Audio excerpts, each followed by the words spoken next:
Oh, hello, and welcome to Al Dente Rigor Mortis. I'm Review Cultist. I'm Mikey. The E stands for evil. And I'm the gamer in yellow. And we're here to discuss those internet stories, most creepy and most pasta, and be critically silly doing it. And tonight we have I Found a Dark and Lonely Road. So, I Found a Dark and Lonely Road is by Shadow Swimmer 77. It's creepypasta. It was a pasta of the month on creepypasta.wiki. I believe January 2021.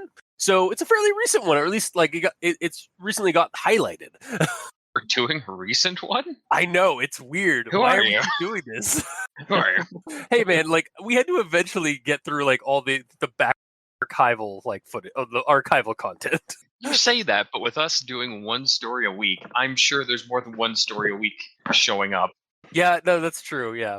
Also, You'd it's think that almost we'd like I never get Russian there. roulette this shit. It's just like Right, that's true. We're not doing it by oldest first. no, we have never claimed to do any kind of No. organization on the show. We're semi-organized. Yeah. Yeah, it only took about a year after after somebody commented, "Hey, do you do notes?" It's like, "Oh yeah, I totally do notes. I should do notes." Yeah. Now that you've gotten a little bit behind the scenes of Al Dente Rigor Mortis, let's dive into the rundown, shall we? So Nair Ator lives on. Thank God. It's been a while. It's been a while. He lives in Cherry Hill, New Jersey, and his folks live in Erie, Pennsylvania, where he grew up. Nair likes to travel, Nair likes to travel up to his parents' place when he can, and this story is one of those times. Nair doesn't leave early enough in the day, and traffic shows up and slows his progress by hours.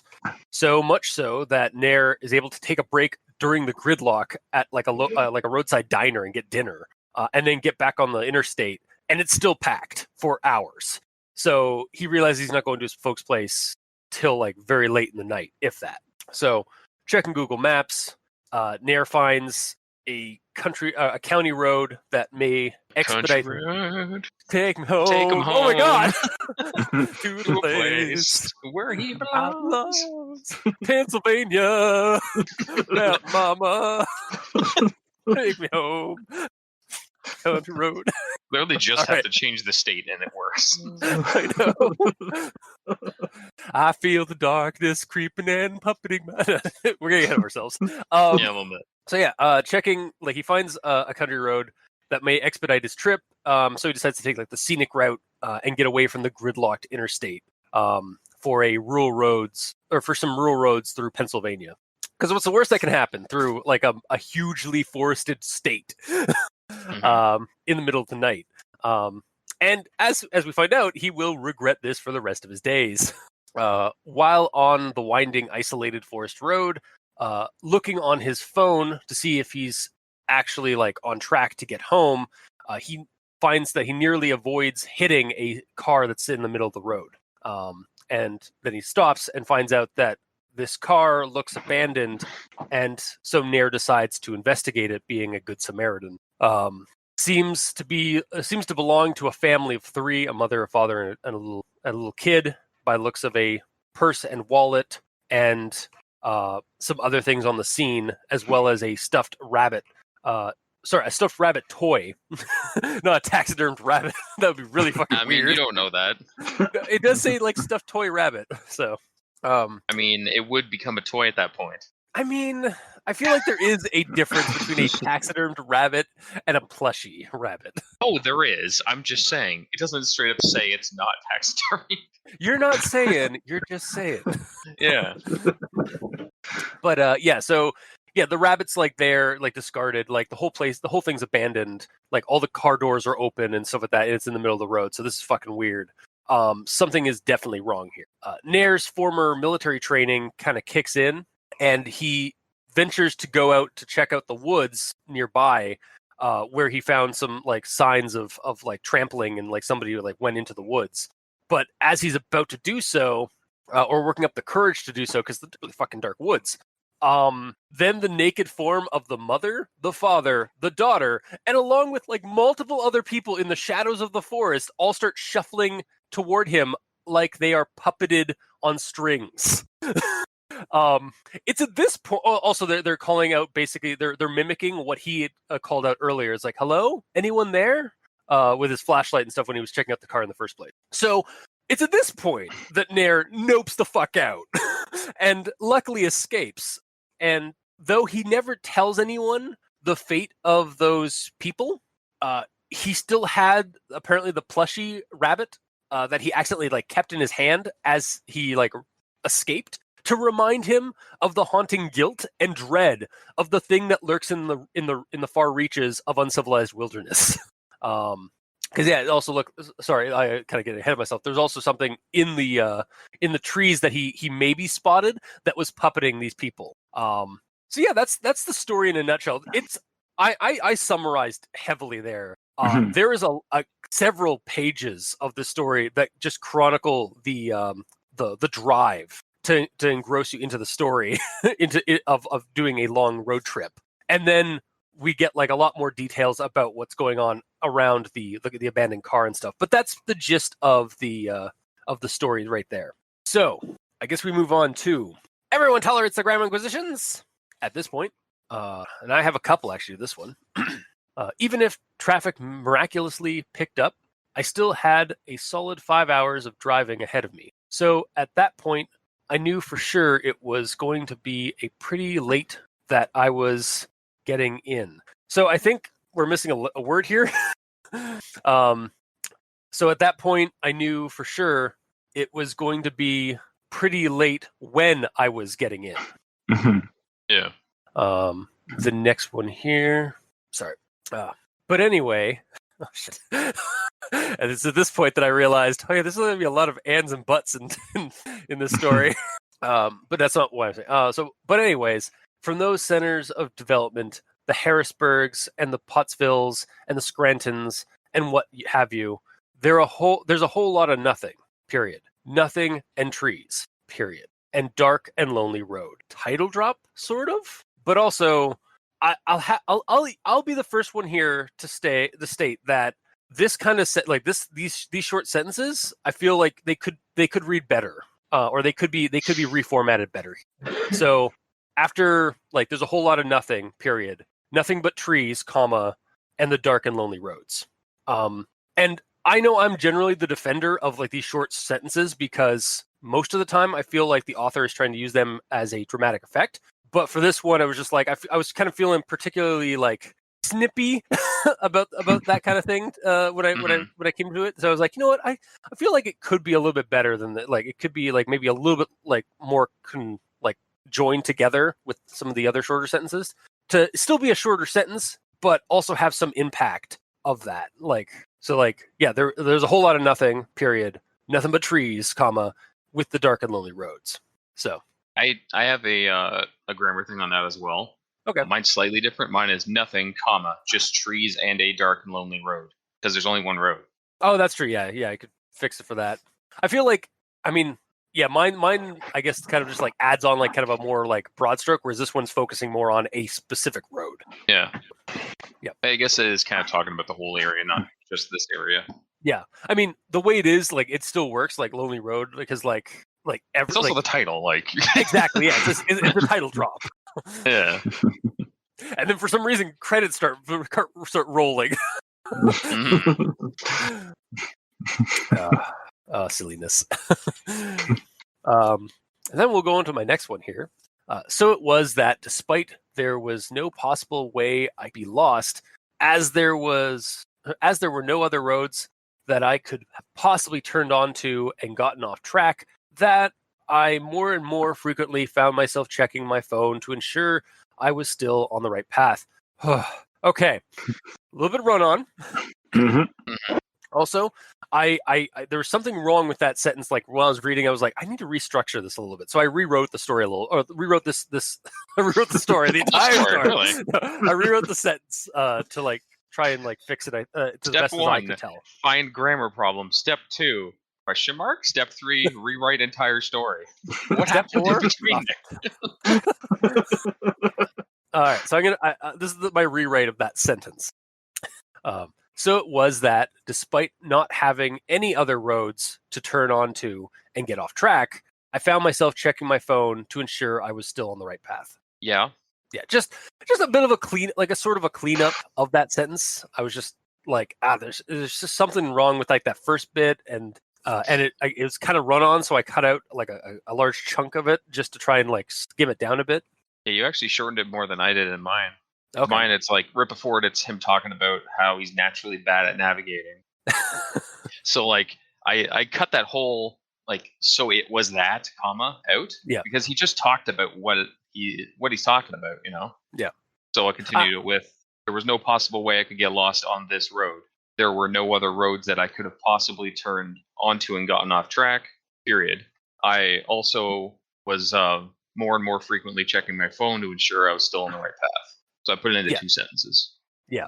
I also am just kind of a fan of so it was that the party got on. Like I just like that kind of I like that like that intro to a sentence. I mean, if you're like describing a freaking medieval fantasy, It doesn't realm, just have to be. Yeah. It doesn't just have to be medieval.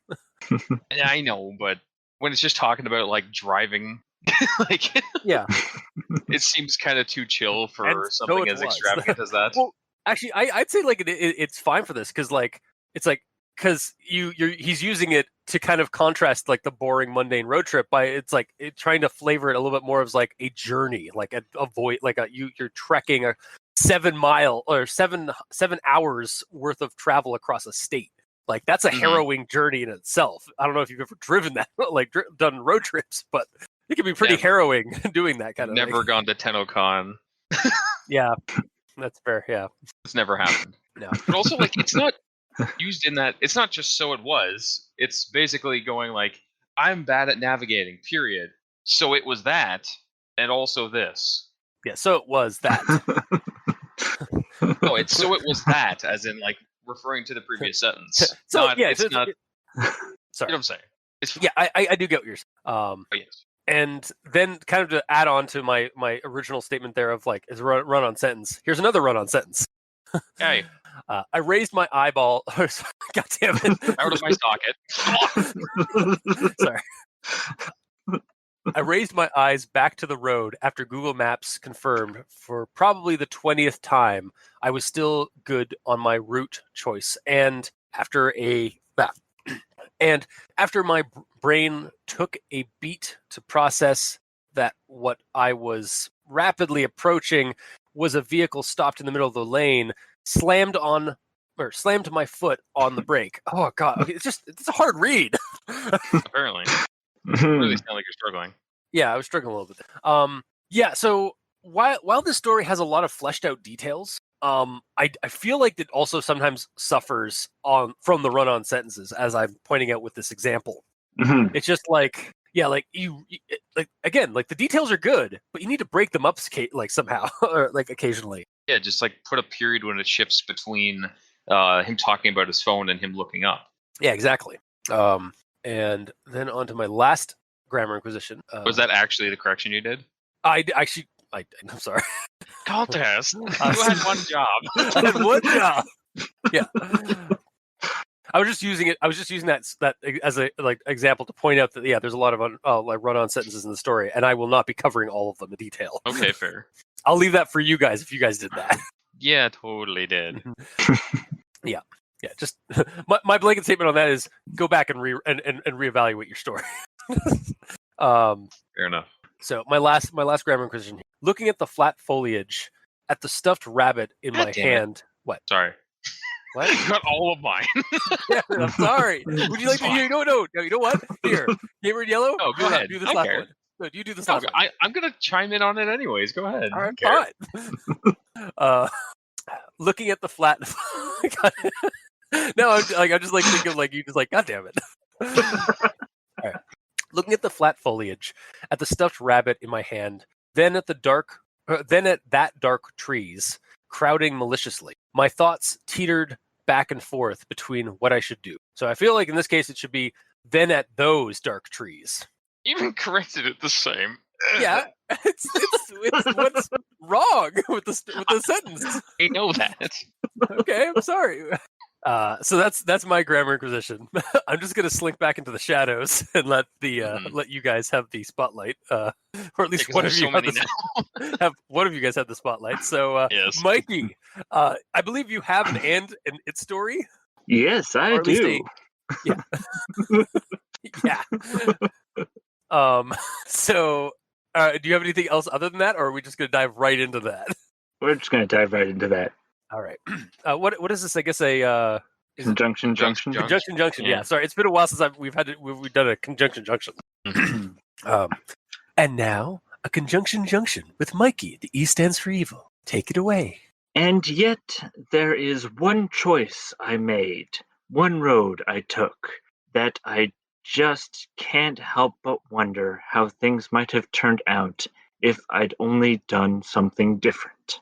But a couple years ago, I was working in Philadelphia and living on the other side of the Delaware River in a Cherry Hill, New Jersey. But because I had a couple things to take care of before heading out, by the time I finally got on the road that Thursday, it was past lunchtime and getting on toward mid-afternoon.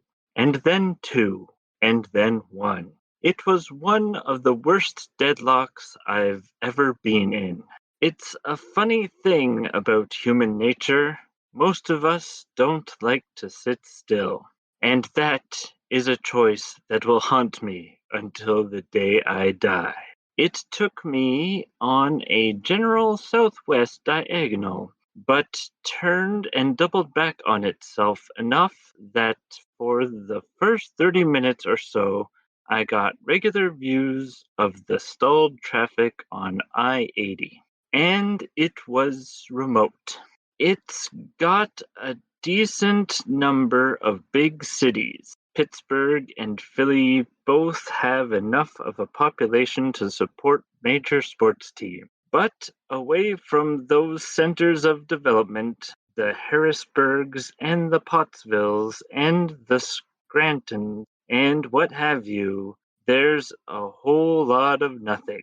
And dark and lonely road. Catch my breath for a sec. Yeah, that's fair. Because I got a run-on sentence coming at me. Oh God. Also, just as a quick thing here, it's like when he got to the part, it's like I was in Pennsylvania, or I was in Philadelphia, born and raised. Born and raised. yeah. Yeah, a little bit. Like I bit my fist to try and stop myself from from saying it. Mm-hmm. All right. So How do you spell that? Sorry.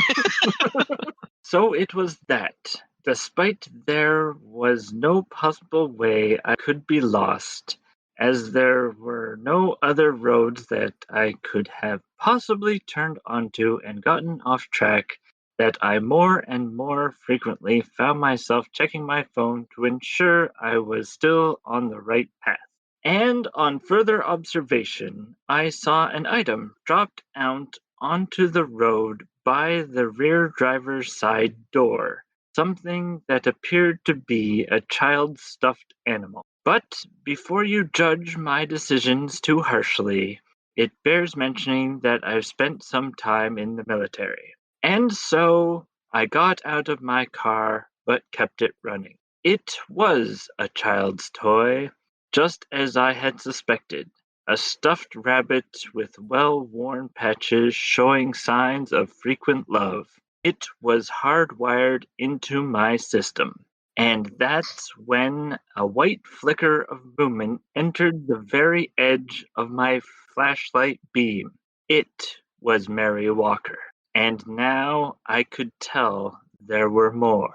And to what end? But this one, this choice. It wasn't until I reached my parents' house that night that I realized I still had it clutched in my hand. And no matter how bad the traffic, I will always stick to the interstate. Finn. Wow. I didn't know you did a rundown too, Mikey. Yeah, pretty much. Like, there was definitely some things I was like, I was like, it's kind of hard to follow, but otherwise, yeah, basically. The only part that kind of changed a lot, where it's like, it was a stuffed toy. It had patches of showing that it had frequent love. It was hardwired into my system. Like picked it up, it's like, it's like raining. Yeah, and like the toy was the toy was the vector the whole time. Yeah. Oh my god, that could totally be a Shadowrun game. It's just like the toy, like your runners are going to like try and like check out, or like you're like a stop loss, or not stop loss. That's red markets. You're what's the medical crew in dock wagon? Yeah. Yeah, your dock wagon, because you got into like an emergency from somebody out in like the rurals. You go out to like the barrens or like the rurals areas, and find the car, and like everybody's gone out of the car except for like this, and like one of your men pick up the plushie, and then they get like infected by some nanite virus that's inside the plushie, and like turns into the puppet creature like the other people did. Like for some reason, like it like the rabbit toy is like harboring this like weird nanite virus that like puppets them, because like because Mikey's Conjunction Junction never mentions the puppeteer up in the trees. No. So it could just be like some weird thing that like the virus, or like the vector is the bunny. I can see it. Yeah, I'm gonna have to write that down for a possible Shadowrun game at some point. Now, if that's during a game that I'm playing, I'm going to be well aware of this if I remember. Yeah, if you remember. Your memory is a bit spotty there, gamer. I don't know what you're talking about. Who are you? What am I doing here? Yes. So, no, fair enough. That's was a Conjunction Junction. Mm-hmm. You have anything else, or is that it? Onwards to actual thoughts? I guess so, yeah, because Gamer, you don't have anything for... Yeah, I didn't hear you, no. So, fair. Yeah, Gamer, you don't have anything for Grammar Inquisition? I do not. Okay.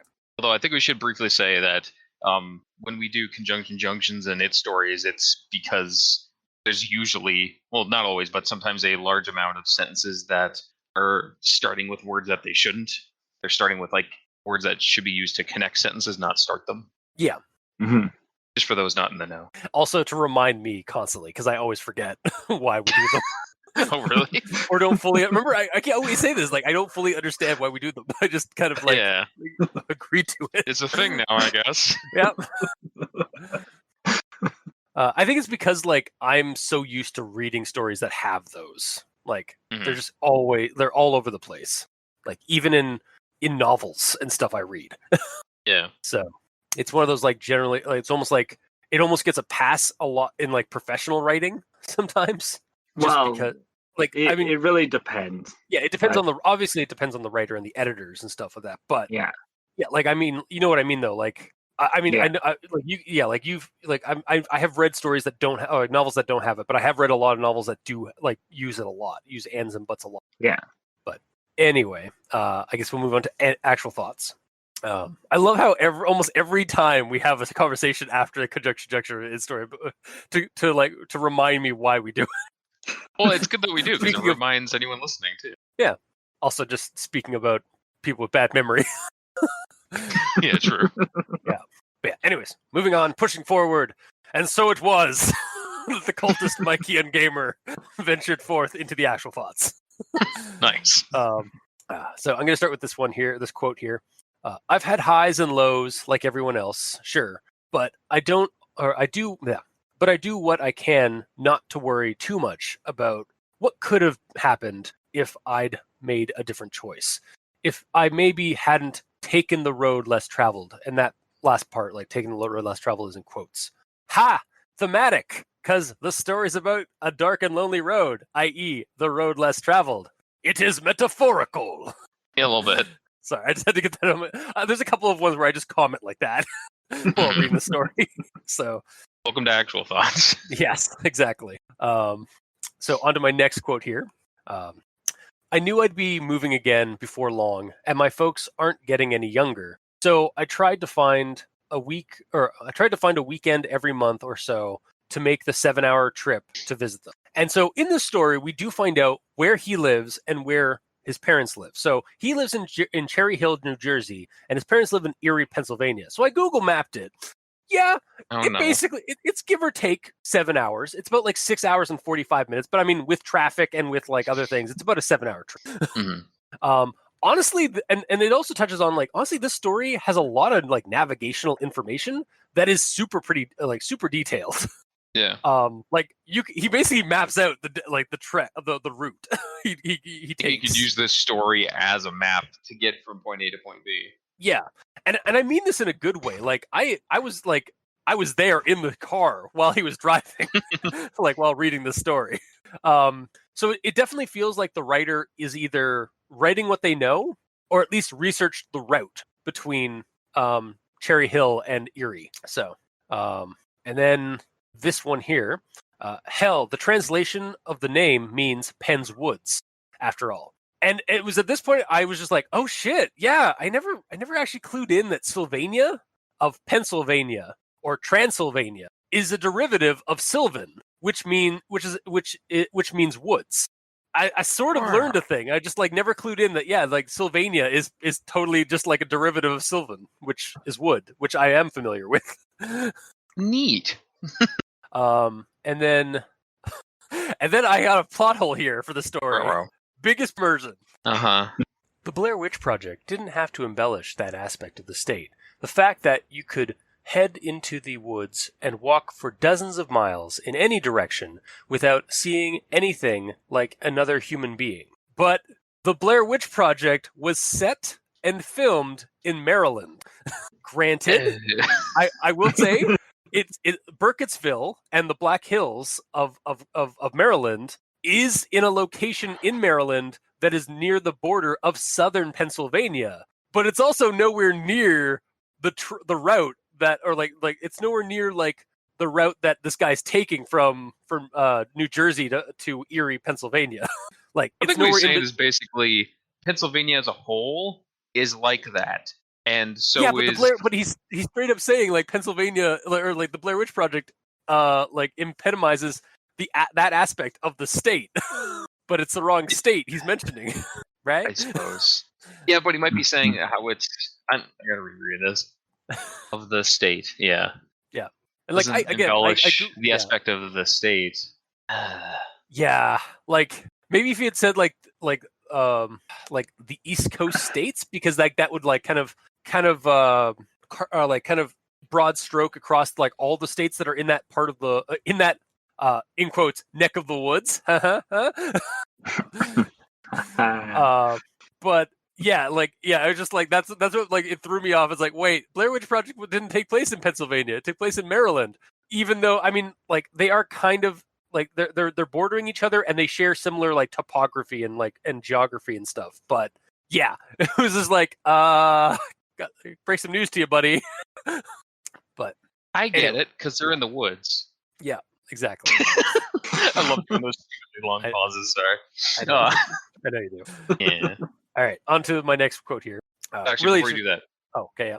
I think what it's basically saying is, or what it's not saying, but it should say is, the Blair Witch Project didn't have to embellish the aspect of the state that it's in, and like that state, Pennsylvania is like the same. Yeah, no, yeah, that definitely should have been it because like some sort of connection. Also, like compared to Pennsylvania, Maryland might as well be like a vestigial limb to Pennsylvania. It's a pretty small like state. Or just switch the word state to area. Yeah, honestly that would have been better because like again like where Blair Witch Project was filmed is like damn close to the border. I mean it's definitely like a couple hundred miles away from the border, but it's still like in that corner of Maryland where it like connects to Pennsylvania. So. Mm-hmm. But yeah, you could say area, and that makes sense. Yeah, I think honestly, you could just fix that sentence by just saying that aspect of the area. And I got my own grammar in yellow now. Yay! So proud. All right, on to my next quote here. What had it been like before men had intruded with our civilization and our machines? What had lived there? I don't wonder anymore. Not since that night when I went left instead of right. Ooh, nice rhyming there. That's my comment. Oh, yeah. I was like, oh, that was a really nice rhyme. Kind of sinister, also in a way. Some sick, sinister rhymes. And then on to my next quote. The strange thing, though, was that all the doors were open. those on the driver's side even crossing over slightly into the oncoming lane. And on further observation, I saw an item dropped out onto the road by the rear driver's side door. Something that appeared to be a child stuffed animal. I'd just like to reiterate on this show and say that as a person who, well, I used to drive at night from home to work and vice versa, this is probably the thing I dread the most coming upon. Yeah. Because I drive in the wood. Yeah, like I said, I drive at night in the woods, like through forests and through back roads most of the time, or I used to, before the dark days. So like coming across this, I would have probably noped so hard right there and then like gotten to the safest location to call 911. Yeah, of course. Like I've heard too many stories about people like stopping at one of these things or not stopping at one of these things and looking in the rearview mirror at the site and seeing people like come out of the woods like ready for an ambush sort of situation. That's like, yeah, no, I would not trust this at all. Like, this is a skeevy situation all around. Yeah, it's like a classic freaking like trap, like a stranger trap in Red Dead or something. Well, yeah, or like a slasher flick kind of thing, like sort of situation. Like I've seen this in the movie. The guy who stops dies first. Yeah, totally. So I'm not gonna lie. When you read that sentence, you said saw an item dropped onto the road. I imagined this bunny rabbit like floating there in like a yellow aura with like a label above it saying like child's bunny rabbit, hold X to pick up. From Red Dead Redemption 2. Or just from video games in general. Oh yeah, for sure. And yeah, this is definitely like I also maintain my statement that Red Dead Redemption 2 is really just a horror game traipsed as a Western adventure game. You're not wrong. Because like half the time when you find strangers, they are fucked up and weird and creepy. But I digress. Then I'm going to get to this quote here. I didn't have enough woodcraft to be able to judge how long ago they might have passed. But even then, I couldn't imagine any scenario for why they would have gone wandering. I only had a base wisdom modifier to go on for my dice roll. Sorry, I couldn't resist. I really could not resist when I read that. It's like, I didn't have enough woodcraft. Also, woodcraft should totes be a survival skill in an RPG. Well, you would just roll the survival skill, right? Yeah, it's the same thing. I know, but like every at least every D&D RPG system that I've used has a different version for that. Like I think Pathfinder has survival. Cthulhu D20 has wilderness lore. The normal D&D I think has is it survival as well there, Mikey? You're kind of a little bit more familiar with normal D&D. Yeah, I'm pretty sure it's survival. Okay. But yeah, like there's like track is a skill separate from survival. Yeah. So like in that case he'd be using his tracking skill. Yeah. But yeah, it's just like I couldn't resist like the RPG reference there.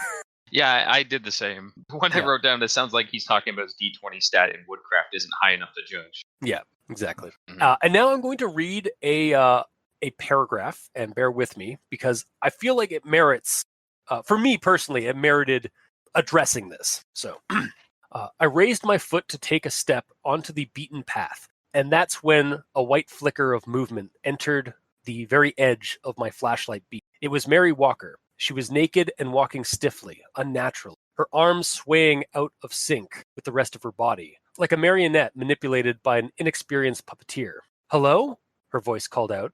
"Anyone there?"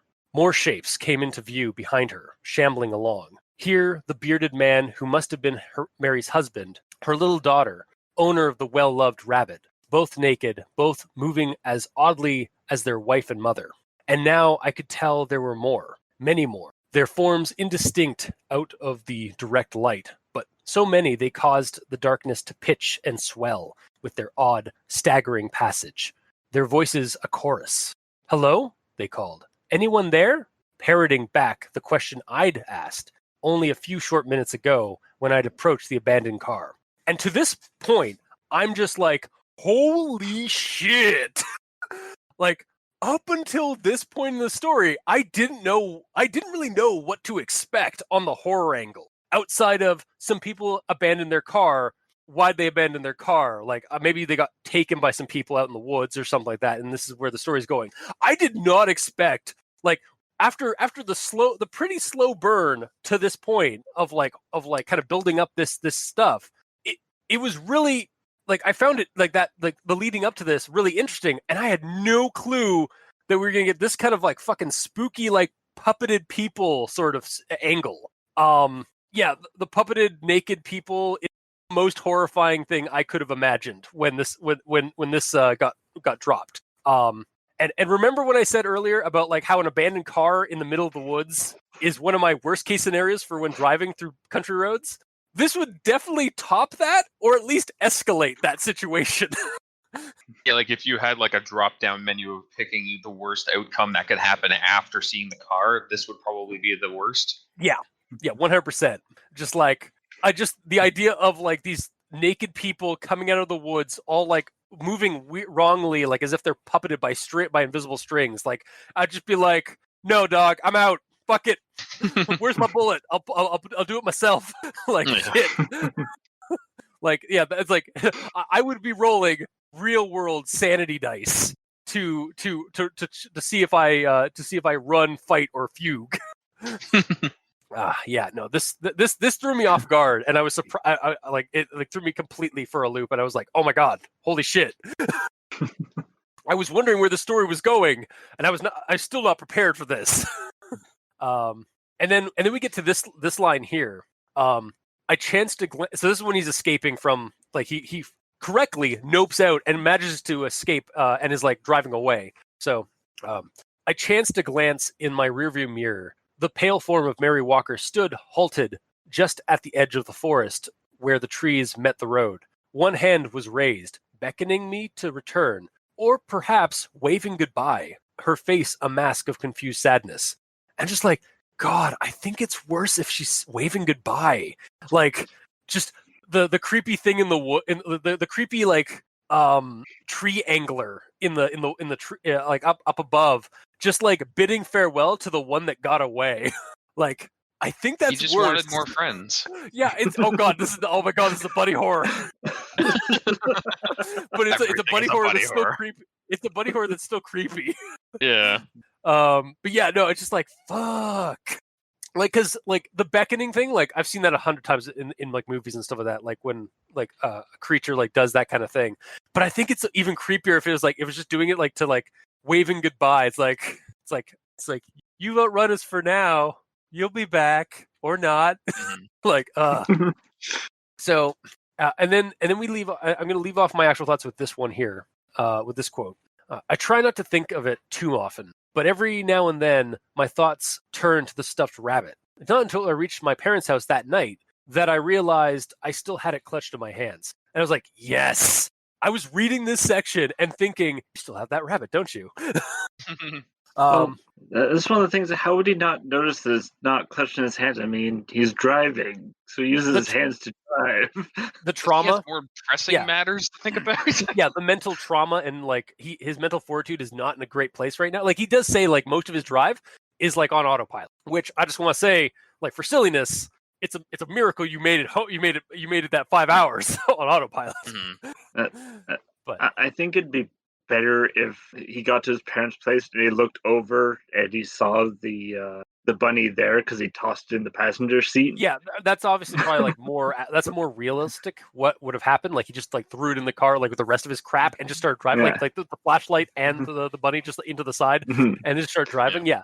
That's obviously, I think, a little bit more realistic. This has a little bit more punch, though, as like he was so freaked out that he didn't even realize he was still holding the damn thing. More realistic that the bunny would teleport to his destination? No, that he like threw it into the discarding car. it. Yeah, discarding. That's what I meant. Yeah, okay. Yeah. And then like when he looked over, it's like, oh god, shit, I still have the bunny. Also, when he's talking about autopilot, I wonder if he actually meant autopilot, like he's driving a Tesla. He just puts it like on self-drive mode, just like, I'm out of here. I think he means like mentally he's on autopilot. Yes, but 100%. Yes. If this is set in the 2080s or 2070s for our Shadowrun game, then yes. The Tesla's basically self-drive right now. But they're not good at it. From what they can. Just because they can doesn't mean they should. Yeah. Oh God. But yeah, yeah, I was just with the rabbit thing. I was like, yes, he still had it. I was like really hoping, like as I was reading this part, that would happen. And it's just this story is very street level cosmic horror, like regretting and dreading the choices you've made and the dark truths you received by being in the wrong place at the wrong time. It's sort of in the vein of Pickman's Model by Lovecraft, which sort of has like the character in that one like tries to find out the identity or like the origin and identity of this like artist who does these like really great macabre paintings, and then realizes that there's a whole group of these like ghouls living in subterranean tunnels that like just skirting the outskirts of humanity, like living in our tunnels, living in our sewers and stuff like that, to the point where like he never uses the subway systems in Boston or like uses any kind of like doesn't use tunnels at all, or like gets chills every time he sees like a sewer grate because he wonders if they're just below the surface. He doesn't like put on like a astronaut helmet and befriend all the multicolored ghouls and like they help him do stuff to like rebuild his spacecraft or something. No. Oh, so it's not like Pikmin at all. I hate you.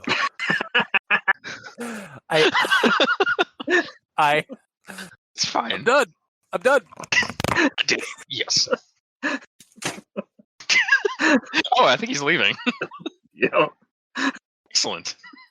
Finally rid of him. I'm back. Hello. Okay, let me continue my statement before sure. I was almost had a brain Awesomely aneurysm interrupted. Oh, you son of a bitch. So it also kind of reminds me of a garden, like the creature itself kind of reminds me of a gardenelle, which is an Appalachian folklore monster. It's basically a plant-based house trap. Like it mimics itself as a house or a shelter that's covered in vines and like ivy. And then when you go inside, you realize you're inside the mouth. But it's like kind of almost like a smaller variant where it's baiting people with former victims, like an anglerfish. And kind of on that anglerfish sort of like vibe, it also reminds me of The Fisher of Men from Bryson Springs, which is a horror scenario by Caleb Stokes, where it's literally like there's a thing in the sky that people normally don't see that's puppeting marionettes that are used as lures for people. Lovely. So yeah, it's just marionettes are fucking creepy, yo. And when you combine that with my stated argument that the woods be fucking creepy, yo, they just blend nicely into this horrific terror for me. Why do you think we live in the woods? Yeah, I know. It's a constant struggle for me. Is it? Well, I mean, I have wards up and barriers in place for when like the dark young of Shub-Niggurath try to like intrude on my property. But I mean, there's other things like coyotes and raccoons and all the mundane things. The dreaded driveway rabbit that like spooked me the other day. Not even gonna lie, my driveway rabbit poops all over the driveway, and I have to go pick it up. It's annoying. I was okay. So I was taking out I take out the trash up to the end of the driveway, and Gamer can attest. My driveway is pretty long, and we don't have any lights and stuff like that. I almost tripped. I got jump scared by a fucking rabbit. Oh, did you? And it was the rabbit was acting kind of weird too. Actually, now I think about it, because like I nearly tripped over it. It ran off to the side of the driveway, but did not keep running. It stopped and stayed there, allowing me to like come back like down the driveway, see it, get up to basically like several feet away from it, and take photos of it. I have pictures from like feet away from this thing, and it let me take its picture. And It wasn't that it was dead or something like that. Like it was moving around. It just wasn't like running away. I want you to remember him. Exactly. So he can control you. Yeah. He's the stuffed bunny rabbit of you. Oh God. Yeah, I have a vector out on my driveway right now. I told you it was a taxidermied rabbit. Damn it, you're right. There's like a patch on his back you didn't notice. Yeah. And getting back to the story, it again, I think I mentioned like earlier, where it reminds me of that real world account I've seen on like YouTube videos and stuff of like the guy who drives past an abandoned car and decides it's best to like drive past it and like finds and like call for help. And then as he's looking through the rearview mirror, he sees a bunch of people like just kind of come out of the bushes on either side of the road, like they were waiting for him to stop and like he'll never know what they were gonna do for him, but he knows that it wasn't anything good. No, hell no. And he's just like yeah, it's like that's why I don't stop. Like I probably wouldn't stop. Like you might call me a bad person, but I probably would not have stopped if I came across that situation. I would have kept going and called 911 to let them know. You never know. Like that guy could have drove and like sees in the rearview mirror people coming out, but as soon as he turns around the corner and loses sight of them, like the fourth guy comes out and he's carrying like a huge like check that says like you've won $1 million for being a good Samaritan. Yeah. I mean, yeah, like again, like it's kind of the plot of the story. It's like you'll never know, and like you shouldn't bother worrying about not knowing because you're gonna regret it. Yeah, I mean, like, yeah, take it or leave it. Like, it's just like I've seen too many. Maybe it's because I'm jaded, or I've seen too many horror movies. Like, no, fuck that, dude. Sorry, man. Yeah, it's like I'll call for help. Like down a couple miles down the road. Yeah, I don't. Also, I've seen like too many. It's really I've just seen too many movies. Like I don't. That's why like I'm weary of hitchhikers. Like see too much shit about hitchhikers and people like on the side of the road. It's like I don't trust strangers. Okay, stranger danger. Mm-hmm. Remember when we were? I forget where we were driving. But there was like this woman that was like sitting on the edge of the road in the rain in like a yellow raincoat, just sitting there. Like on the curb. No, it wasn't a yellow raincoat. She was in like a red hood, like a fucking Red Riding Hood. Oh, was it? Yeah, because it was. Yeah, it was like. I just visualized it as yellow. I guess for some reason. Of course you did. Yeah, no, I do remember that. Holy, yeah, it was on a back road too. I think. Yeah. And then I remember like the next day I was driving down like not the same road but like a couple of lines down, and there was like a ragged red like hood on like a branch. That's spooky. Yeah, I was like, fuck. Yeah, like the woods are like I said, the woods be fucking scary, yo. Mm-hmm. Even on the roadside, like they're fucking terrifying. Like I remember I've come across like backpacks on trees, or like a single like boot in the middle of the road, or like a council of porcupines in the dead of night, like on the middle of the road, just like all like facing each other, and then they see me like driving by, like coming toward them, and they just like move off to the road. It's like what are they plotting? Yeah, they're totally plotting. It's like, all right, we kill the humans by setting off their gas their gas lines. Oh shit, humans! Scatter. Act normal. It's like the Woodland Critter Christmas. Yeah, a little bit. But I mean, the South Park reference, yay! Yeah, I did it. I do love that. But yeah, that's my actual thoughts. I was kind of blown away by the ending of the story, if it isn't obvious.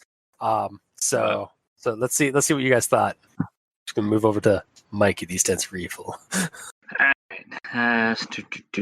So my first thought here is in regards to their mimicking, and just the fact that they also every one of them moves oddly like the next. So a thought occurred to me. It's like, what happens if you play Michael Jackson's Thriller? God damn it! Yeah. Yeah, it's yeah. So mobilizes them. God Dance. damn it, that's terrible. No, it suddenly puts them in sync. And then they're a shitty 2000s white boy band. Get wrecked. Get wrecked, 2000 or early 2000s. I miss the early 2000s now. Yeah, kinda. Damn it. I'm sorry, early 2000s. You didn't come back. Yeah, so that was fun to think about. Yeah. Yes. And then my next actual thought here is that I've actually been down a windy side road in Pennsylvania. Yeah. In fact, my family took a trip to Pennsylvania once, and we were trying to get to our destination, and unfortunately the guide that we had at the time that we'd printed off beforehand sent us down a windy back road as opposed to the I series. Uh-huh. Oh no. So, Did you also have a bunny rabbit toy when you were a child? no. Or wait, because Mikey's the demon. Are you the puppeteer? In the title card, he sure will be. Damn it. And then we met a bunch of these people that kept like coming like stopping their car in the middle of the road, and we just kept inviting them into the woods. It was a banging party. It was amazing. Yeah, and then this one guy like freaked out way too hard, and like he just bamped out. No, it's nothing like that. But it actually reminded me of that memory because as we were trying to get to our hotel, the sun's going down. Yeah, that's me and Gamer have a similar situation when we were driving through rural Ontario.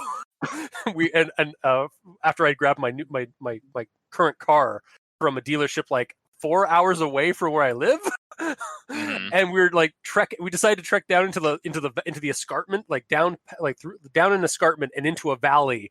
As like a scenic route to test out the car's like maneuverability, and man, we were just like racing the sun. It's like I do recall me like saying it's like I don't want to be stuck in this valley after dark. Yeah, it was spooky just with it being at dusk. Yeah, because like the shadows and shit. Yeah, so I can imagine what the shadows and stuff were like in Appalachia with all those worn down mountains. Yeah, nothing really happened on my trip other than there was a convenient cop that was patrolling that road, so he was doing some good stuff and keeping that road safe. Well, that's good. It's because it's after the events of this, so yeah. The SNTF put in some. It's like, all right, we've taken a note of this. We should probably get the local authorities to start like patrolling these areas. Or that's the SNTF's like mundane unit. They just go to the Supernatural Task Force mundane unit. The oxymoron is not lost on us. That is weird. Yeah, they just drive around blasting Thriller. Yeah. Why do we do this, Jim? Well, Bob. We do this because it gives us a paycheck and limited donuts and coffee. And we get to technically say that we're MDs. Yeah. Keep layering that Thriller music. Because we're the mundane dispatch of the mundane units. Oh, god damn it. You know I'm going to have to run a game eventually of that, guys. Yeah, totally. What? It's just adding to the mythos that we have been building of the SNTF. I love it. I think that one will have to be like running like Cthulhu or something, though. Probably. Or just like super low level Shadowrun. Like you guys can't have any like you're just regular people. Yeah. No cybernetics, no powers. Oh, so like maybe the mundane dispatch and the mundane unit of SNTF is like the it's the initiation into the SNTF. It's like, all right, if you can survive the mundane unit and become something more than mundane in the process, you get it. You rank up into the SNTF proper. Nice. There's a lot of people from Derpland in the mundane unit. Yeah. It's like, all right, we're gonna beat the Derpland out of you, sir. Fuck, I'm gonna do this. I'm gonna run this game, which is gonna be like a TPK or weird. Yeah. It's like the tutorial level, basically. Yeah, of your basically. Shadowrun game. That'll definitely be the tutorial arc of a campaign. Mm-hmm. That's how your character, like how we get you into the main campaign of SNTF is like you start your character like from day one. Anyway, and that's into my actual thought. Okay, sorry that we keep running over your stuff. I keep saying this. I personally don't think we run over him. He brings up really interesting points that we have to talk about. I understand that angle. I just feel like sometimes we do like talk over him, and I personally think we don't. I know, I feel bad about it. We wouldn't. His ideas wouldn't be. We wouldn't be doing his ideas justice if we're just like, "Yup, neat." You know. That's fair. Yeah. All right. Fair enough. That being said, shut up when I talk to these. So, shut up and listen. I want concise responses like "yeah." Only yes. I don't accept no's. Yeah. Yep. Yarp. Yarp. Nice. So yeah, Gamer, you're up. Yes. Okay. So my first note is basically about the build-up in general. So I'm reading this, and by 7 paragraphs in, this is what's happened. Talking about how hindsight's 20/20. He takes trips to see his folks. Power's out, so he goes early for his next trip, and there's bad traffic. That's 7 paragraphs worth of data. Yeah. It's just, and that just kind of summarizes my thoughts on the starting of it, where it's all really slow and monotonous, the whole build up to everything. Mm-hmm. And it made me wonder, like, is this what this is going to be? Just like the horror of constantly driving, Oh God. just never getting to the destination, and like you're not running out of gas either. It's weird. So you don't have to stop. Yeah, I will say the title's kind of like it doesn't tell you what to expect outside of No. the guy's going to be on a dark and lonely road. Well, that could be any number of things. Mhm. Yeah. Yeah, and just the way that it was going for the first 3 quarters of this, I felt like the theme song that would go along with this is a certain song from Space Ghost Coast to Coast, sang by Brack, called Highway 40, if you were aware. I'm not. You're not? No. I'll give you the skinny on the song. It goes like this. I'm driving down Highway 40 in my big old pickup truck. I'm driving down Highway. It just repeats like that for like 5 minutes. It's just that on repeat. Yeah, it's basically Brack picks up Party Prince Jr. at the side of the road, and they sing this stupid song. Nice. Yeah. All right. So I take it you weren't a fan of the slow burn? Well, I'll tell you this. Okay. I started reading this at 11 p.m. last night. Sorry, like maybe around 10-ish, actually. Okay. It doesn't matter. Around then. And I literally fell asleep while reading this at like Oh, 11 no. p.m. Like before midnight. I just passed out. Like, fuck. Okay. I'm gonna take note of that and go up to bed to get some sleep. I woke up at 4 a.m. I tried reading more, and I fell asleep 2 more times. So I went to bed around 5. Then, then I woke up at 11 a.m. and tried reading again, and I was able. So I fell asleep a Wow. total of 3 times reading this. Oh my God.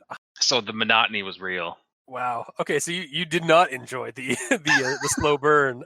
I'll say will no. say I will say it like near the end, like right before the actual like zinger at the ending here. I was like, "Where's this going?"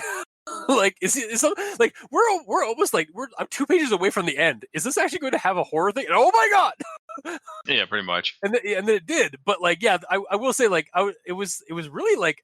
I know I was kind of getting again, like I was there in that road, but it's interesting that you had like the exact opposite. Like you were like falling asleep. It was like so boring. Yeah. Hate road. I usually sleep on road trips. He doesn't even have any tunes going. We can't sing Linkin Park together. I can't stay awake. We can't karaoke. Yeah. So my next note says, sometimes I used to wonder when I'd be driving along a patch of asphalt surrounded by only untamed wilderness, what must have been there, like what it must have been like to construct such a road, what had it been like before men had intruded with their civilization machines, what lived there, blah blah blah blah blah.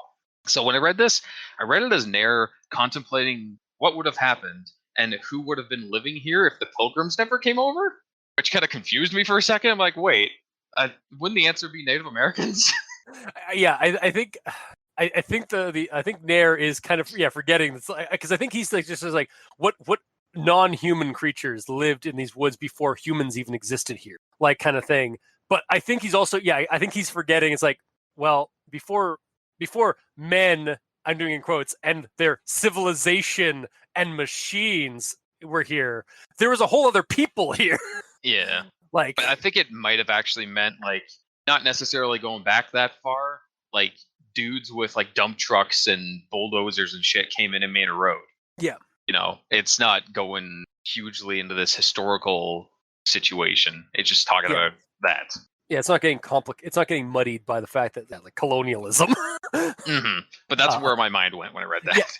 Yeah, honestly, I did have a couple of times when I was reading that, like reading those parts in the story. It's like, I mean, first off, that's kind of very colonial of you. I was like, I mean, there were people here before civilization and machines. It was another civilization. Mm-hmm. But I was also thinking, it's like, well, maybe they mean like before people, like in general, like humans in general, so like what was here in the wilderness before us, or like you said, like you brought up, it could be that like what was here before modern people started putting roads and stuff like that in the untamed areas. Yeah. But yeah, I was definitely getting the same kind of like, I guess, friction of ideas as to like what the meaning was going on here. But yeah, it wasn't clearly stated what was trying to be said. Yeah, I guess. Mm-hmm. Yeah, moving right along. I can't remember the next part of that song. Footloose and Flying fancy free. Yeah, Footloose and Was it Fancy. Footloose? Yeah, it's Footloose and is it Footloose and Fancy Free? Yeah, I think so. I know it's Okay. fancy free. Yeah. Either way, it's Yeah. from the Muppets, people. The strange thing, though, was that all the doors were open. Those on the driver's side even crossing over slightly into the oncoming lane. So previously in this story, it was said that the car stopped in the middle of the road. Yeah. Which would mean like the entire driver's side would already be in the oncoming lane if it actually meant the middle of the road that way. Yeah. But yeah, if it's meaning it just stopped on its lane, then yeah, half the door would be in the oncoming lane if it was open. Yeah, like I think I took it more literally. Yeah, you took it. Yeah, exactly.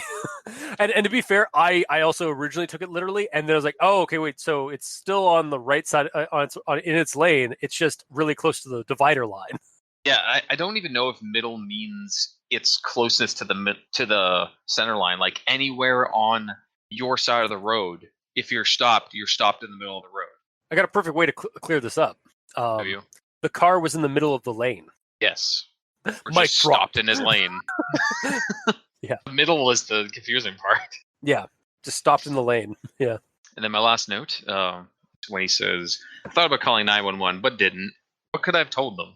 And to what end? There was no one left to be helped. And my answer to that is there were countless people, actually. You don't know that they aren't savable. That black energy you saw impaling Mary could have just been shadows or your imagination in this stressful situation. It could have all been out there in some naked drug party for all we know. Yeah, I would still even if I was in that situation, I'm pretty sure, even though I would not have stopped at all. I would have driven farther and then until I got like reception on my phone and then called like 911. It's like, hey, I just passed a car on road, blah, blah, blah, blah, blah. Here's the coordinates on my through my Google Maps and stuff like where I was. You should probably check this out. There's like, I don't know where these people are. And just don't tell them about the weird shit. Just let them figure that out. Yeah. Because that part they're not going to believe. They're not going to believe like, oh, there's some weird like shambling bodies out in the woods, or like I think something bad's happened to them. Their car's in the middle of the road. You should go over there and investigate that. Like, I'll throw the cops at that situation. Throw them into the meat grinder, not you. That's their They're job to die. for that. Yeah.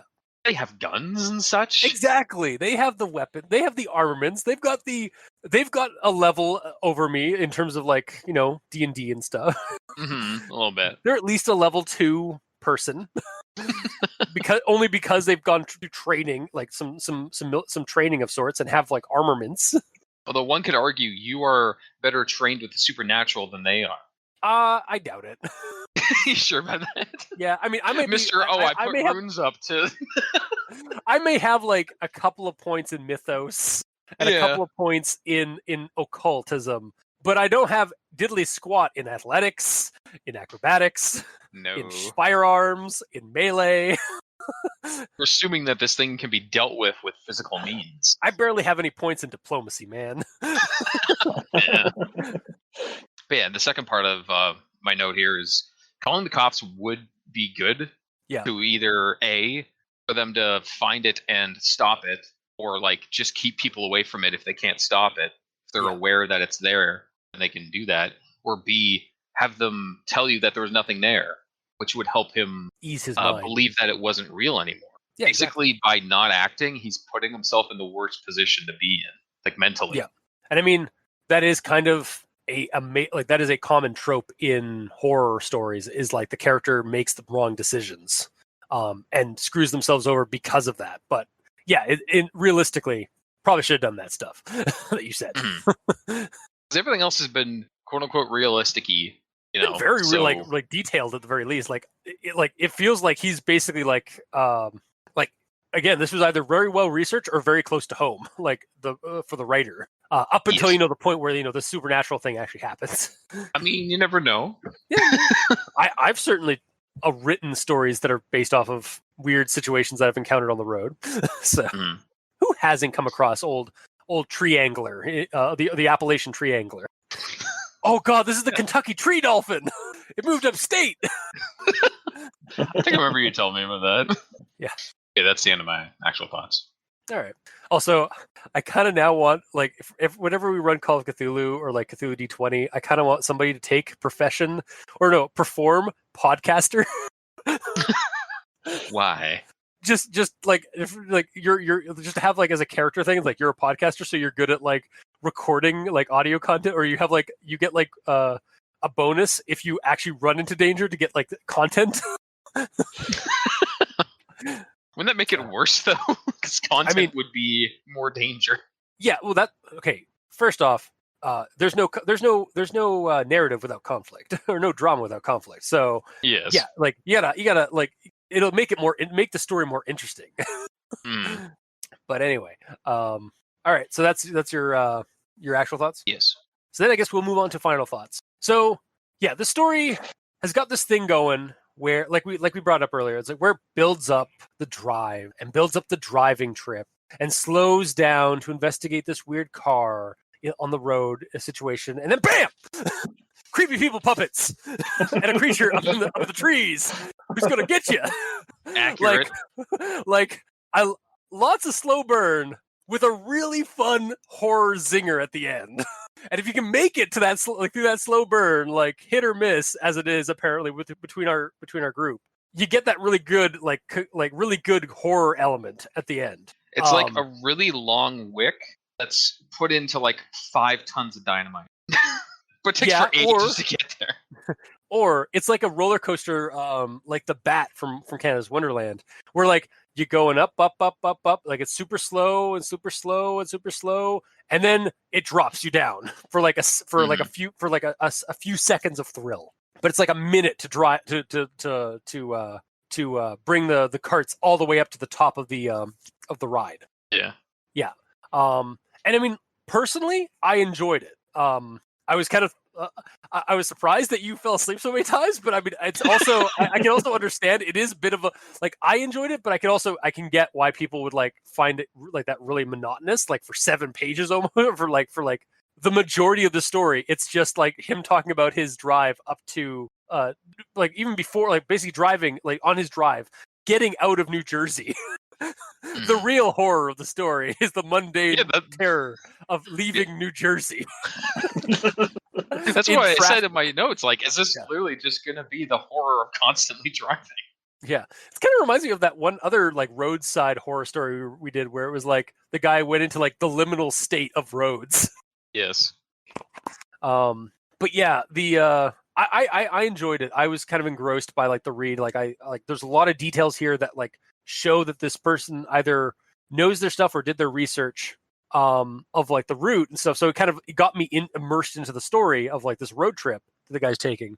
And I'm expecting something to go wrong because it's a creepypasta. So I'm like waiting for it. And just as I'm like, is there actually going to be anything? And it's like, boom! I was like, what the fuck? So for me, it delivered. There was just a lot of buildup that you had to kind of get through. There's also a lot of I'd be remiss if I didn't comment and complain about like the grammar issues that we come across in the story. There's a lot of details here, but a lot of them end up forming run-on sentences that need to be fixed. And then there's like a few errors that we came across in our grammar inquisition that could get repaired. Otherwise, though, it's a mostly positive recommendation for me. Like, I really liked this story, and I can understand to a degree why this was a past of the month. Like, I was looking at some of the comments underneath the story, and some people were like, "This isn't very scary," and then there are people that were like, "This is super scary. What the fuck?"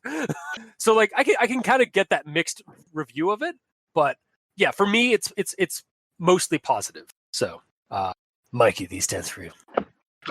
Well, the issue that I had was just how long it takes to get to the creep effect. Yeah. And I mean, it would be, I guess, nicer to add a bit of foreshadowing or something to the first section so that when it eventually gets there, you're like, oh, I didn't realize that his ramblings earlier actually added something. But the problem I have is that there's too much padding, I feel, before we get to the creep. Fair. I do have a bit of a counter to that. And this is not like I'm not like attacking your opinion on it. I'm just like, one could say that the padding there is intentional to get you in the mood of like you're on a long fucking road trip. Like a false sense of security thing. Exactly, yeah. like it might be intentionally there to have that kind of that endurance test, and then get you mentally worn out of reading it until for when like when the actual like interesting thing happens, and then your expectations are like elevated because something crazy fucking happens in this otherwise like mundane, boring like journey. Mhm. But again, also it's that like if that's not intentional, if that is like the story could be skimmed down to kind of just get to the point a little bit faster. Mhm. Yeah, and I did like the fact that they commented on the back roads in Pennsylvania, having actually been there. Yeah. And in a very similar scenario, minus the creep factor. Yeah. So I'm going to give this a recommendation. A recommendation? Partial. Okay. So you cut out a little bit, so I just didn't. I only heard like a recommendation. I'm gonna give it a recommendation. Yeah, that's what I heard too. Yeah. Partial recommendation. Okay. And then gamer.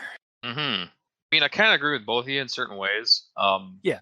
When you cultist, when you're describing like maybe I don't know if it's intentional or not, whether or not they set it up to be basically an endurance test to get you in a false sense of security for the creepiness to happen.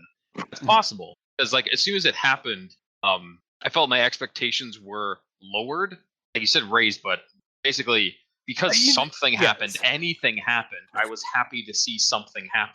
You know? Yeah, I think I meant the way you said it. Like it's like where it's like my expectations were low, so the action or like the emotion of like something new and exciting happened, like something creepy happening, was elevated because the bar was low.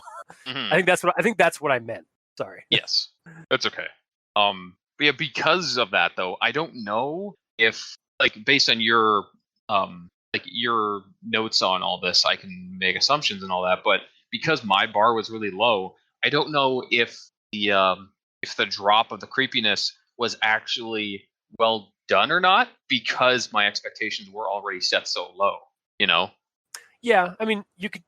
That's a way to take it. I mean, the way it is now, the way it is, like the way I'm kind of taking it is like this is just kind of like a really good tactic for narrative because like you're going through this like this long monotonous read, and then it's basically setting it's psychologically setting you up for this really good creepy moment that might have been like good on its own, like if it was quick, if getting to it was quicker, but because we have that long drawn out road trip sort of like segment at the beginning, it's prepping you like emotionally and mentally for the creepiness so that it like takes a hold that much more. So that's almost like a kind of I don't want to say mastercraft of narrative. Like I don't mean that like in any like this is perfect kind of thing, but like it's definitely a technique that is used and used well, if that is in fact what is being used here. But like you said earlier, but yeah, sorry, you can continue. Oh, go ahead.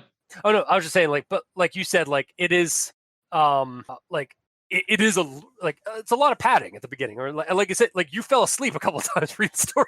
Yeah, I did. So sorry.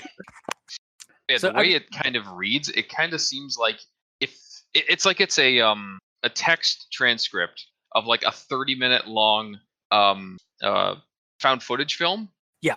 Or like for the first 25 minutes, it's just them on a drive, and then something happens at the end.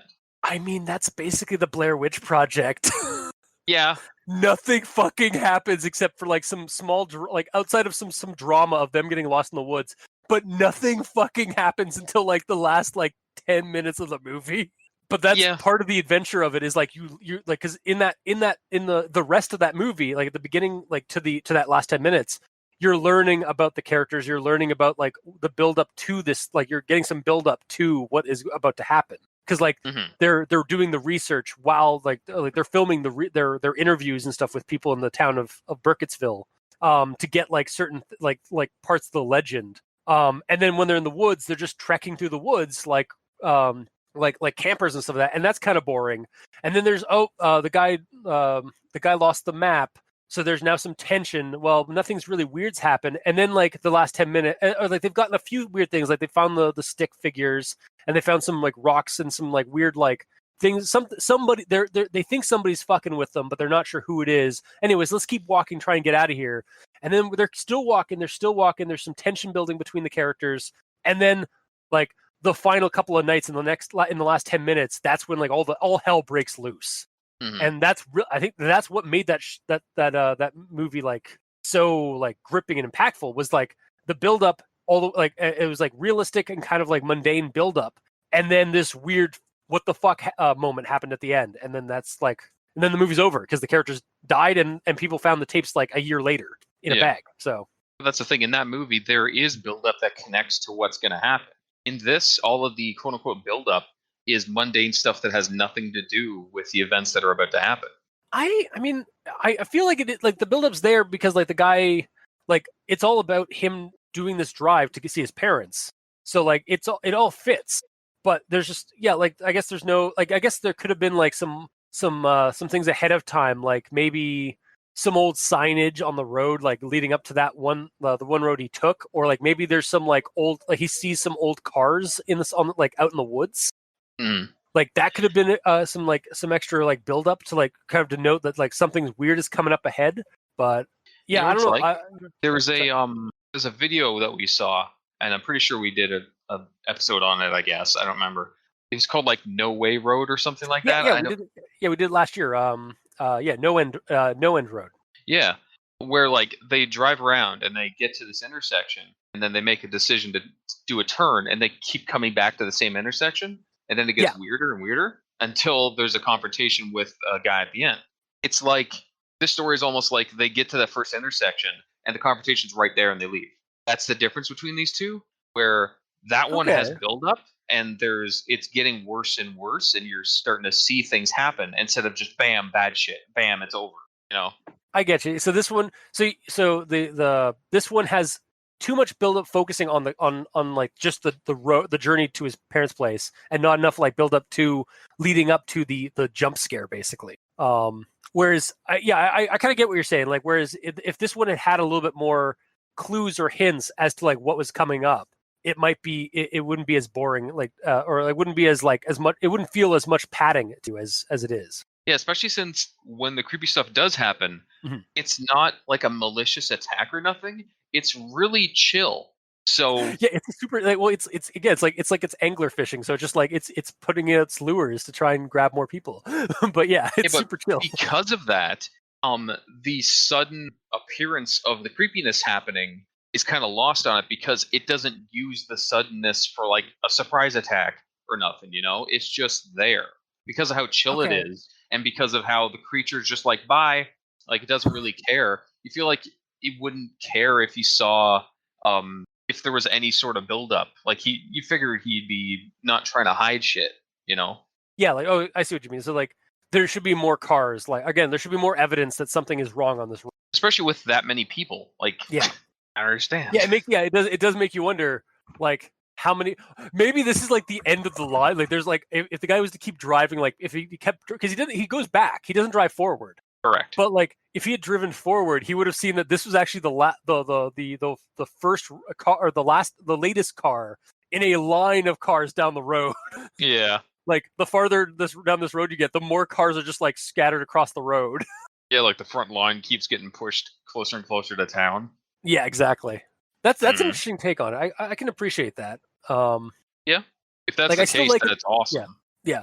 Like I mean, I still like the way it is, but I definitely wouldn't mind this iteration as well that you're proposing. It's like slowly building an army.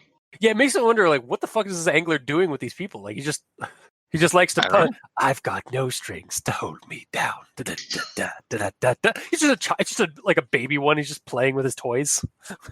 That honestly could be it. Like the monster's just a baby. Like they're like, or just like an infant, or like a child monster who's just playing with his toys. Yeah, and boss's master hand. Oh God. That's basically what it is. Yep. So, man, you've been like rocking. Sorry, I just gotta point out, you've been rocking the video game references this entire session, this entire episode. Yeah, oddly enough. I mean, you do it occasionally, but like this one, like this, like I think the third or fourth like big like video game pun you've thrown in, or like like a reference you've put in. So good job. Yeah. Do I get a raise? No. Damn. Anyways. With all that being said, I didn't actually get to anything I wrote down for my recommendations yet. I'm sorry. So let me burn through this real quick. Okay. So this one was a bit of a slog for me to get through, all in all, honestly. It took 15 paragraphs for the story to actually start, to be perfectly honest, at the stop car. The payoff was good with the horde of taken people and all that, but I was beaten down so much by then that I was also just happy to read anything that isn't traffic anymore. It felt like I was reading a transcript of all the traffic reports for all of Ontario, and then after the last one, someone slaps me in the face. That's kind of how it felt, honestly. Nice.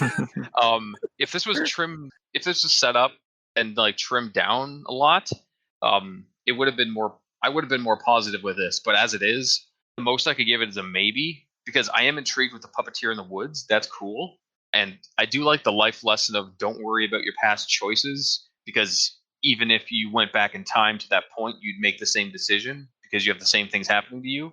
I like that as well, but overall, personally, I'd say a maybe if you start the story 10 paragraphs in, and a no if you start from the beginning, because I would not want to read it again just because of nothing. There's nothing happens for so long.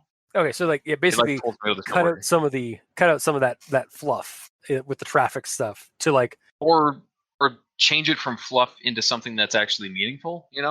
Okay, yeah. So cut out some of the traffic stuff that's like super boring and whatnot, and then like add in a few extra like hints, like maybe on his drive through down these country roads, he's seeing like we said earlier, some like abandoned cars in the middle, like out in the woods, like almost like they're rusted up and like derelicts, and he's like, oh, that's weird. Well, must be some houses out here or something. Mm-hmm. There's like something to connect it, Yeah, or like something. he's driving with a buddy, and his buddy's telling him about some like a friend of a friend got lost in these woods or whatever at one point. Just something, because it's nothing right now. Yeah. Okay. But like I said, because of the life lesson that's nice in that, and the puppeteer, they're both cool. So I can't just say no, because it's not no worthy. Yeah, it's between no and maybe. Yeah, it doesn't quite fit that, like it's in the middle, so therefore it's like there's nothing really super exciting or super boring about it. It's just kind of bleh. It's more than like the end. Yeah, it's more than meh, which is good. But it needs meh would be average, I guess, right? Yeah. Like it's not like a troll pasta where it's so bad it's good, or it's at least entertaining because it's so bad. Yeah. Or like we have a lot to say about it, but it's like not like, again, it's not bland. At least it's not bland like through and through. It's only bland for like most of it, and then it gets like heightened by like the jump scare at the end, which is kind of I guess really that's what it is at the end. Is it's really just a big jump scare at the end with the creepiness. And I mean, sometimes call it a jump scare because, like I said, it was so chill and like not aggressive, and it's just like, "Hey, we're here. What's up? You want to join us?" I got unnerved by that, like by that. Oh, stuff. I did too. I'm not saying it's not creepy. I'm just saying it's not a sudden jump scare of "Wow, there's a monster and he tackled you." So what do you got to do? I'm calling it that way because up until that point, there's no build up to that. Yeah. It like that's what a jump scare is when there's no build up to that, and they just throw something spooky at you right in your face, and that's what the story did technically. Like, yeah. So yeah, if it maybe built up that final creepy moment, it would be better. It would be an improvement because it wouldn't just be like a simple jump scare tactic. Mm-hmm. Yeah, like again, I understand it's kind of a chill moment, but compared to the rest of the story, it's a jump scare tactic. Yes. Yeah. So. And so I guess bare bones or brass tacks kind of situation. Mostly positive recommendation, mostly partial recommendation, and mostly partial recommendation. Yeah. So about all in all, partial to negative on my part, but yeah, overall. Yeah. So like mostly like 1.75 out of 3. Sure. If we're going by any kind of like logistical scale. Which, whatever. Yeah, so... Yeah, we don't have anything standardized yet. Yeah. Nor will we ever, because we can't bicker enough about it. Anyway, so yeah, that was this week's episode. If you like what you heard, or if you didn't, leave us a comment in the comment section below. If you have any kind of like your own opinions about this whole situation, let us know in the comments. Podbean, Facebook, YouTube, Tumblr. We're all on Twitter, so you can talk to us there at Mikey is at the E stands for evil. The Gamer in Yellow is at the Gamer in Yellow, but without that W because his name is very long. Yeah. Much like this story. Nice. And I'm at Review Cultist. Or you can also send us emails at aldenterigamortis@gmail.com. That's ALDENTERIGAMORTIS@gmail.com. Where you can also leave us suggestions for other creepypastas, spooky things, SCPs, cryptids. We'll talk about them, we'll discuss them, we'll review them, and we appreciate you suggesting things for us. And if you'd like to help support the show, you can go to Patreon, look up Al Dente Rigor Mortis, and select the backer tier you'd like to support us at. We have $2 and $5 tier with special episodes, early access, extra content. To our patrons that are already helping support the show, thank you immensely. As always, you're keeping those hosting bills at bay, and we appreciate that immensely. And to our listeners and the authors of these stories, thank you immensely, because without your listenership, we'd just be a bunch of chuckle fucks talking in the void about spooky things that we like. So we get to share it. And without your authorship, without your writings that you share online, we really wouldn't have much of a show because we wouldn't have anything to talk about. So thank you. It'd just be me talking about video games all the time, and they'd be like, "I get it. It's in your name. I get it. Get You're it. a gamer in yellow." So until next time, I have been your host, Review Cultist. I'm Mikey. The E stands for evil. And I'm the gamer in yellow. This has been Al Dente Rigor Mortis. Sleep well.